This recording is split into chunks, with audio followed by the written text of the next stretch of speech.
नमस्कार, स्वागत है आपका द फोर्थ स्टेट यूट्यूब मंच पर। मेरा नाम है रविंद्र सिंह शोरान। इस वक्त की बड़ी खबर आ रही है सुप्रीम कोर्ट से।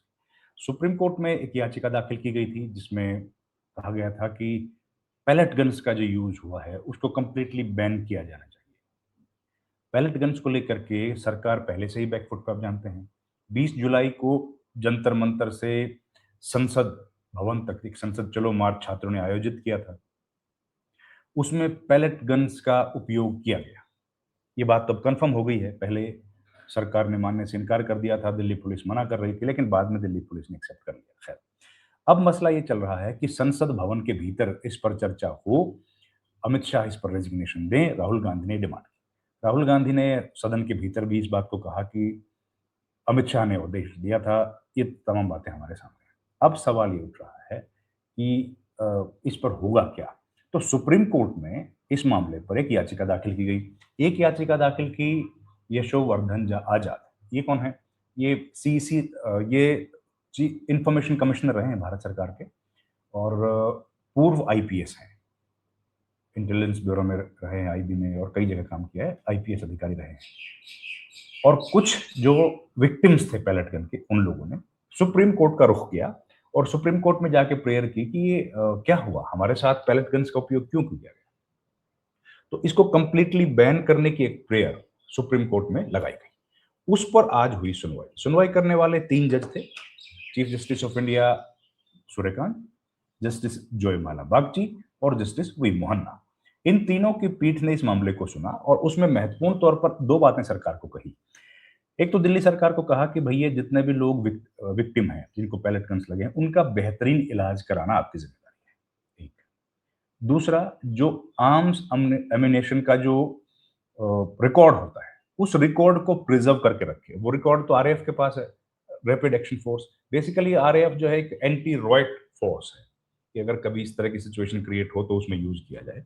और दिल्ली पुलिस ने भी जो यूज किया है या सीआरपीएफ ने, तो उनको कहा है कि आप इसको संभाल के रखें, जरूरत पड़ने पर कोर्ट उसको देखेगा। कोर्ट ने कह दिया है।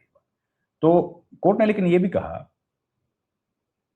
कि रैपिड एक्शन फोर्स के पास जो भी गोला बारूद अम्यूनेशन का रिकॉर्ड था उसको सुरक्षित रखने के कड़े निर्देश दे दिए। पूरा मामला आप जानते ही हैं कि मैंने बताया यशोवर्धन दास और 2 अन्य पीड़ित हैं। अब कोर्ट ने एक बात और कही है कि कानून व्यवस्था की स्थिति अगर बिगाड़ने वाले असामाजिक तत्वों पर खास हालातों से निपटने, खास हालात, देखिए शब्द का प्रयोग किया, खास हालात, निपटने के लिए पुलिस के पास बैलेट गन का इस्तेमाल करने का अधिकार है। अब इस तरह की स्थिति वहाँ थी क्या? क्या छात्र जो थे वो जब वॉक कर रहे थे तो उसमें असामाजिक तत्व थे? क्या भीड़ हिंसक थी? क्या असामाजिक तत्व थे इस बात की जानकारी पुलिस को थी? अगर नहीं थी तो पुलिस का इंटेलिजेंस क्या फेल्ड था? क्योंकि कॉल तो काफ़ी दिन पहले दी गई थी। लगभग 30 दिन से वो स्टूडेंट्स वहाँ पर थे, शांतिपूर्वक धरना दे रहे थे। तो क्या इस तरह की आशंका पुलिस को थी कि यहाँ हिंसा हो सकती है? क्या इस तरह की रिपोर्ट सीनियर ऑफिशियल्स को दी गई थी? तो कोर्ट ने ये कह दिया है कि 20 जुलाई को जो प्रदर्शन हुआ था, उसमें पैलेट गन का इस्तेमाल की जांच हम लोग करने के लिए तैयार हैं। जांच करने की बात उन्होंने कही है। तो ये काफ़ी बड़ा एक झटका है क्योंकि सरकार तो आप जानते ही हैं शुरू में मना कर रही थी, दिल्ली पुलिस पे हाँ कर दिया। खैर, फिर एक एडवाइजरी, वृंदा ग्रोवर है, एक बड़ी जज हैं, या माफ कीजिएगा वकील हैं, काफी सीनियर एडवोकेट हैं। उन्होंने भी वो एक वकील के तौर पर इसमें पेश हुई। तो उन्होंने क्या कहा कि याचिका में उठाई गई मांगों पर सवाल उठाते हुए पुलिस अनुसंधान व विकास ब्यूरो, ये क्या है? ये है police bureau and research. Police का एक बीपीआरटी बोलते हैं, ब्यूरो रिसर्च ट्रेनिंग। ये है, दिल्ली में ही है, और ये इसकी एक एडवाइजरी है बीपीआरडी की कि कोर्ट ने कहा कि कुछ विशेष और असाधारण परिस्थितियों में पुलिस बल को कानून व्यवस्था बनाए रखने के लिए पैलेट गन का उपयोग करने का अधिकार है। हालांकि कोर्ट ने इस बात पर जोर दिया कि ऐसे हथियारों का इस्तेमाल बेहद सावधानी और सीमित दायरे में किया जाना चाहिए ताकि किसी भी प्रकार की अनहोनी से बचा जा सके। अब ये तो सवाल उठेगा ना कि क्या इस तरह की परिस्थितियां वहां थी?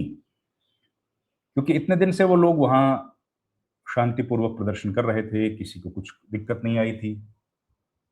फिर एकाएक उन्होंने ये भी पहले से बताया था कि हम लोग वॉक करेंगे, मार्च करेंगे, वो भी जानकारी में था, पुलिस की जानकारी में था, एजेंसीज़ की जानकारी में था, मीडिया में खूब खबरें आ रही थी। तो क्या पुलिस को ये नहीं करना चाहिए था इंश्योर कि उसमें कोई असामाजिक तत्व शामिल ना हो, केवल वही लोग शामिल हों जो स्टूडेंट्स हैं या जो स्टूडेंट्स के साथ संवेदना रखते हैं, सिम्पैथाइज़र हैं। ये क्या पुलिस ने रखा? हालाँकि कोर्ट ने ये भी पिछली बार कहा था कि दूसरी एक और इसी मामले की सुनवाई में पैलेटगंज से दूसरा जो मामला था, उसमें कहा था कि भई उसमें सवाल उठा कि पुलिस वालों पर भी वॉयलेंस हुई है। तो कोर्ट ने कहा कि पुलिस पर वॉयलेंस हुई गलत है, लेकिन हुई क्यों? क्या पुलिस के पास प्रोटेक्टिव गियर्स थे?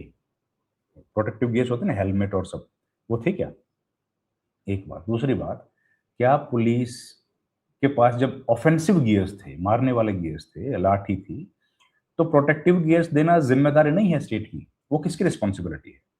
स्टेट अगर अपने किसी व्यक्ति को अपने काम के लिए भेज रहा है, तो ज़ाहिर है उसको वेल इक्विप्ड होके भेजेगा ना।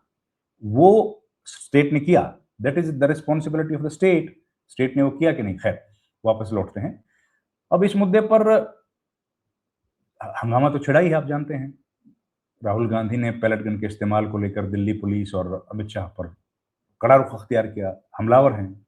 राहुल गांधी ने सीधा आरोप लगा दिया कल हाउस में कि गृह मंत्री के इशारे पर पुलिस ने प्रदर्शन कर रहे छात्रों और युवाओं को इस खतरनाक हथियार का इस्तेमाल किया।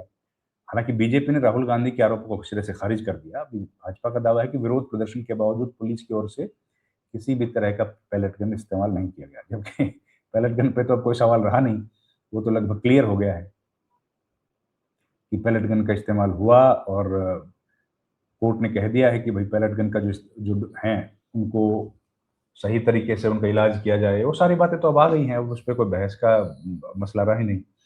लेकिन ये इम्पोर्टेंट बात ये है कि सरकार अब इस पर क्या करेगी? अब सरकार के पास इस पर क्या रास्ता है?